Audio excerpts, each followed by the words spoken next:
Hello everyone, ये है Ranchi airport और यहाँ से मैं लेने वाली हूँ मुंबई टर्मिनल 2 की एयर इंडिया की फ़्लाइट। तो आज की वीडियो में मैं आपको रांची एयरपोर्ट पर फ़्लाइट में बैठने से लेकर मुंबई अंतर्राष्ट्रीय हवाई अड्डा टर्मिनल 2 पर उतरने और बाहर निकलने की पूरी जानकारी देने वाली हूँ। रांची एयरपोर्ट पर अंदर जाने के लिए केवल एक ही गेट है जिस पर डिपार्चर लिखा होता है। तो आप अपने टिकट और आईडी प्रूफ जो कि ओरिजिनल होना चाहिए उसे लेकर के आगे बढ़िए। टिकट आपके मोबाइल में भी हो सकता है या फिर उसकी फ़ोटोकॉपी भी चलेगी। तो गेट पर इन दोनों की जांच करने के बाद आपको एयरपोर्ट के अंदर जाने मिल जाता है। जब आप एयरपोर्ट पर अंदर आते हैं तो सामने ही विभिन्न जो एयरलाइंस है उनके काउंटर बने हुए हैं। तो आपका जो एयरलाइन हो उसे देख करके आप उस काउंटर की ओर जाएं और उस काउंटर पर यदि आपका हैवी लगेज है, बड़ा लगेज है, तो उसे काउंटर पर ही आप जमा ले लिया जाएगा और जो छोटे बैग और हैंड बैग होते हैं उसे वो आप अपने साथ फ़्लाइट के अंदर ले जा सकते हैं। तो मेरी एयर इंडिया की फ़्लाइट है और मैंने वहाँ से बोर्डिंग पास ले लिया है। बोर्डिंग पास पर आपका गेट नंबर और सीट नंबर लिखा होता है। यहाँ से जब आप दाईं ओर बढ़ते हैं तो सिक्योरिटी चेक इन होती है। सिक्योरिटी चेक इन में आपको ट्रे ले लेना है और आपके पास हैंडबैग में जो भी सामान है उसे इस ट्रे में निकाल कर रख देना है।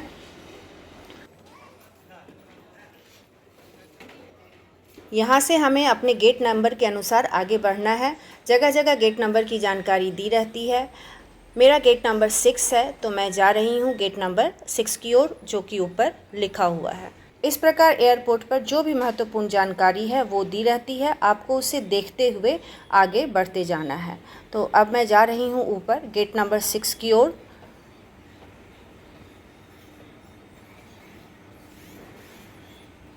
जैसे ही हम ऊपर पहुँचते हैं तो एक बार फिर सामने एरो के द्वारा गेट की जानकारी दी हुई है। गेट नंबर 6 बाईं ओर है और बाकी के गेट दाईं ओर है। अभी मेरे फ़्लाइट में थोड़ा समय है इसलिए मैं जाऊंगी दाईं ओर, ताकि एयरपोर्ट के इस हिस्से को भी नज़दीक से देख सकूं और आपको भी दिखा सकूं।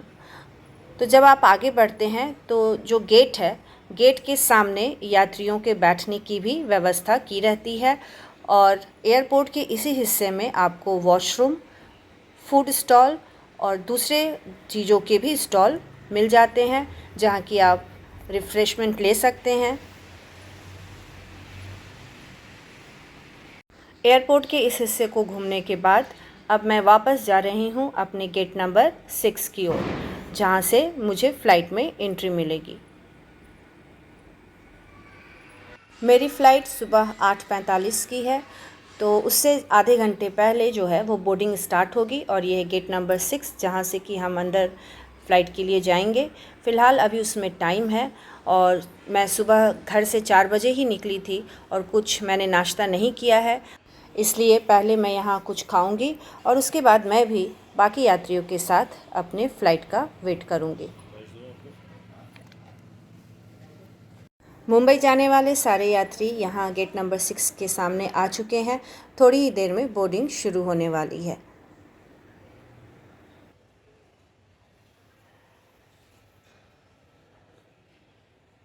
बोर्डिंग की अनाउंसमेंट हो चुकी है।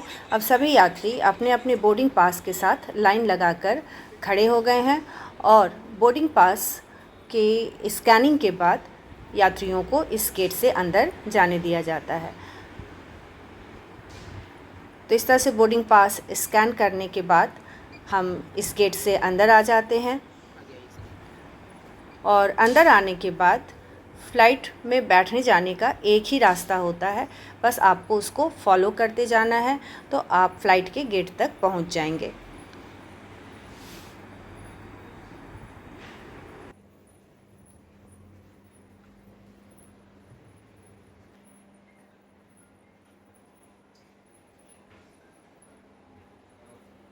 फ़्लाइट के गेट पर पहुंच के एक बार फिर से आपके हैंडबैग की चेकिंग की जाती है और फाइनली अब आप फ़्लाइट के अंदर जाने के लिए तैयार हैं।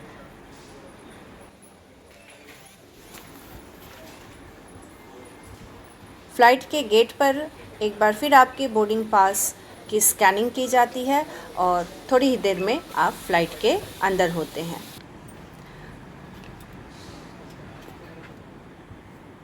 फ़्लाइट के अंदर आने पर आप अपने सीट नंबर के अनुसार आगे बढ़ते जाइए सीट के ऊपर जगह जगह इस तरह से बॉक्सेस बने होते हैं जिसमें कि आप अपना छोटा सामान लगेज डाल सकते हैं और हैंड बैग आप अपने साथ खुद रख सकते हैं।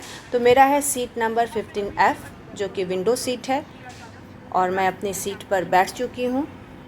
थोड़ी देर में फ़्लाइट अटेंडेंट आती है जो कि आपको सीट बेल्ट बांधने से लेकर के फ़्लाइट की जो भी सुविधाएं हैं या सेवाएं हैं उसके बारे में पूरी जानकारी देती हैं।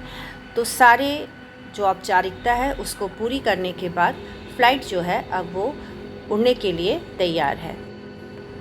मेन रनवे पर आने के बाद फ़्लाइट की जो गति है वो काफ़ी बढ़ जाती है और गति बढ़ते बढ़ते फ़्लाइट हमारी जो है वो उड़ान भरने लगती है।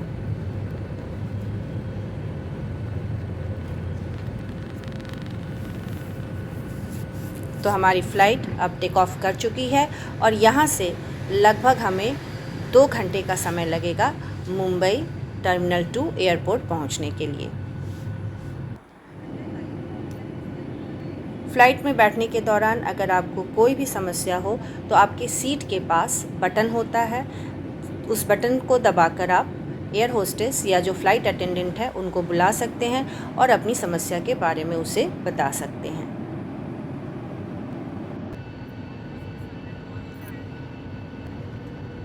तो फ़्लाइट हमारी मुंबई अंतर्राष्ट्रीय हवाई अड्डा पर लैंड कर चुकी है और थोड़ी देर बाद हम यहाँ से अब बाहर निकलेंगे।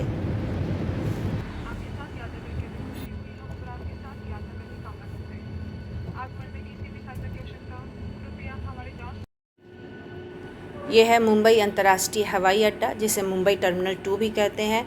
ये काफ़ी बड़ा हवाई अड्डा है।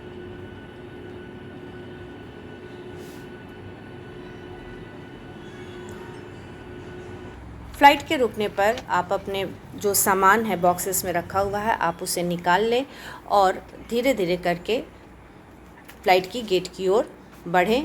फ़्लाइट से बाहर आने के लिए फ़्लाइट से बाहर निकलने का भी फिर एक ही रास्ता होता है जहाँ से सारे लोग जा रहे होते हैं, तो आपको भी उन्हीं के पीछे पीछे चलना है।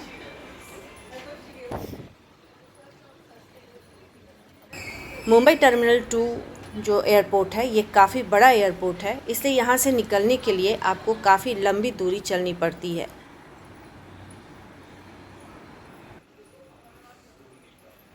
जगह जगह पर आपको निर्देश देने के लिए या तो सिक्योरिटी गार्ड वाले रहते हैं या फिर जो बोर्ड होता है एग्ज़िट बोर्ड वो एरो के साथ लगाया रहता है। और ये बाहर निकलने का पूरा रास्ता मुंबई अंतर्राष्ट्रीय हवाई अड्डा के किनारे किनारे है। तो बस इस रास्ते पर आपको पैदल चलते जाना है जब तक कि मेन एग्ज़िट डोर आपको ना मिले।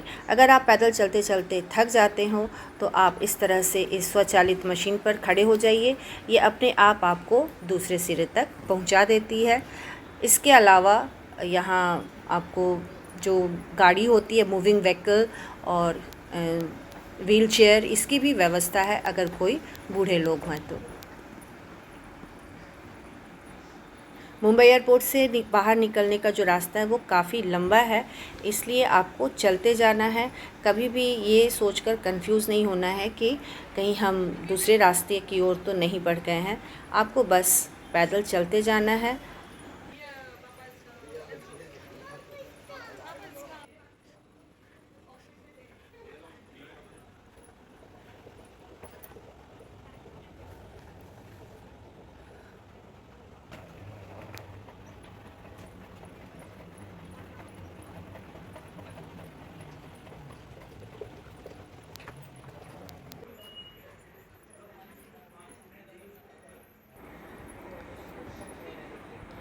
और ये है बाहर निकलने का गेट। इस गेट से बाहर निकलने पर फिर आपको सीधे आगे बढ़ते जाना है।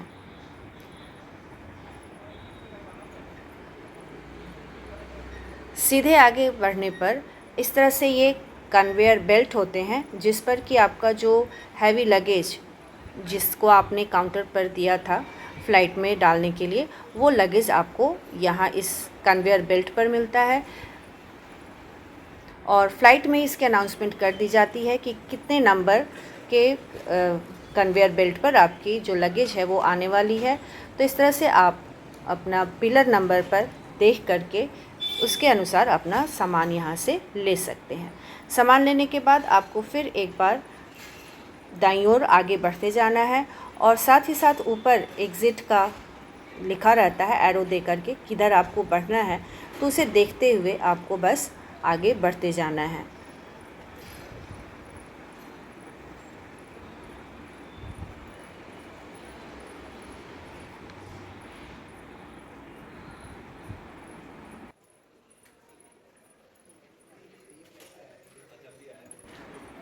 आगे बढ़ने के दौरान आपको ऊपर की ओर जो बोर्ड लगे होते हैं उसे भी देखते जाना है, क्योंकि उस पर आपको एरो के निशान के साथ बताया जाता है कि आपको किस ओर आगे बढ़ना है बाहर निकलने के लिए।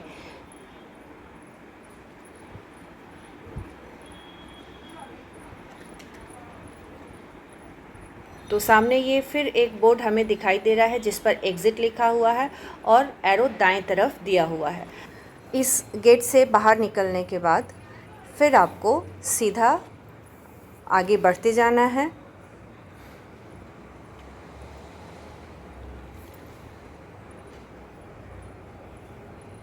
सीधा आगे बढ़ने पर एक और गेट आएगा जो कि मेन एग्ज़िट गेट है इस एयरपोर्ट का।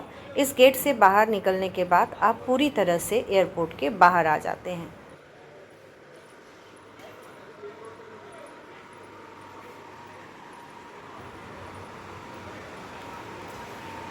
हम आ चुके हैं अब एयरपोर्ट के बाहर।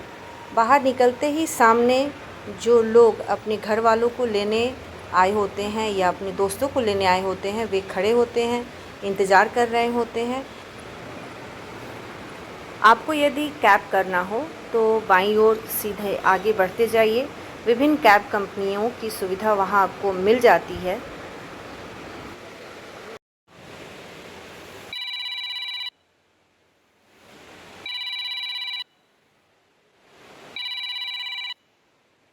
यदि आपने कैब ऑनलाइन बुक किया है तो उसे लेने के लिए आपको एक फ्लोर नीचे जाना होगा बेसमेंट में। बेसमेंट में जाने के लिए आगे एस्केलेटर है जिसके द्वारा आप नीचे बेसमेंट में जा सकते हैं। बेसमेंट में जो कैब है वो पिलर नंबर के अकॉर्डिंग पार्किंग में खड़ी रहती है, तो आप पिलर नंबर को देखते हुए आप वहां तक पहुंच जाएं। मैंने भी घर जाने के लिए कैब ऑनलाइन बुक किया है और मैं अब जा रही हूँ घर। आशा है कि ये वीडियो आपको रांची एयरपोर्ट में फ़्लाइट लेने से लेकर मुंबई अंतर्राष्ट्रीय हवाई अड्डा पर उतरने और बाहर निकलने में हेल्पफुल रहा होगा। अगर आपको वीडियो अच्छा लगा हो तो ज़रूर लाइक करें, शेयर करें और चैनल को अभी तक सब्सक्राइब ना किया हो तो सब्सक्राइब कर लें।